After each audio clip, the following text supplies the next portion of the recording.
Blackout v. Ragnar Jonas and Minotaur, 272 pages, $19.95. In a picturesque village on Iceland's north coast, someone has bashed a man to death. 3 policemen and a determined TV newswoman get on the case. All 4 led social lives that are painfully bleak, a situation that all readers of Iceland's crime fiction, especially that of the great Arnaldur Indridason, have come to expect as the excruciating norm.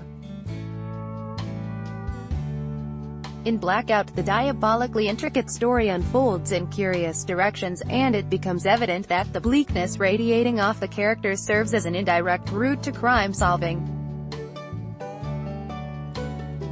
The book overall isn't of Indridason caliber. Few crime novels from any country are, but it's solid in its Icelandic trickery. Article continued below. Fair read Belize Skadalinist.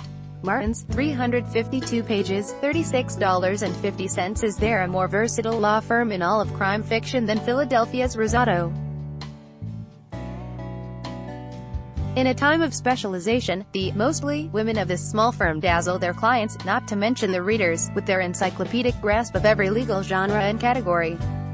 In Feared, the firm's members are at the wrong end of a reverse discrimination lawsuit for allegedly refusing to hire male lawyers, are accused of murdering another lawyer, and find themselves planted in the thick of a complex antitrust action.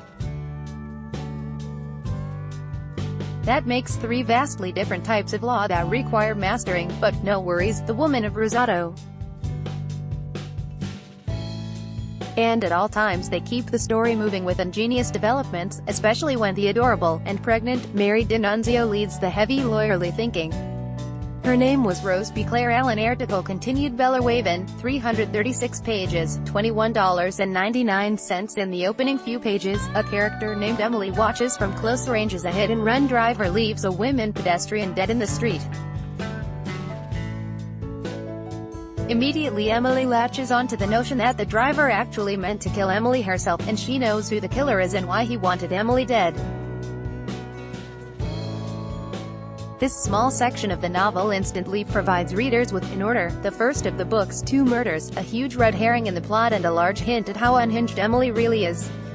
This is a first crime novel for the Irish writer Claire Allen, and she launches herself in large and sprawling fashion. Virtually the entire cast of characters consists of men and women who have either a tenuous grasp on reality or are just plain vile. Somewhere among this unlovely bunch there's a killer, and the book makes a grand mystery out of fingering the particularly elusive villain. A Darkness of the Heart by Gail Bowen McClelland. What follows in the book is an examination of Joanne's family connections that is more intense and involving than anything since Hamlet began pondering the lives of his mum and dad.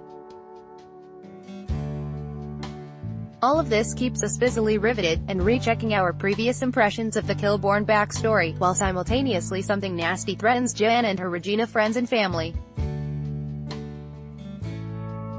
Many international theater folks are in town long-term to shoot a film version of a huge Broadway hit, and if you suspect that one guy from among this bunch has a whiff of Bob Weinstein about him, you might not be far off the mark. Between these 2 themes, Joanne's familial roots and somebody else's sexual marauding, we've got enough to demand and satisfy our rapt attention. Jack Batten's whodunit column appears monthly.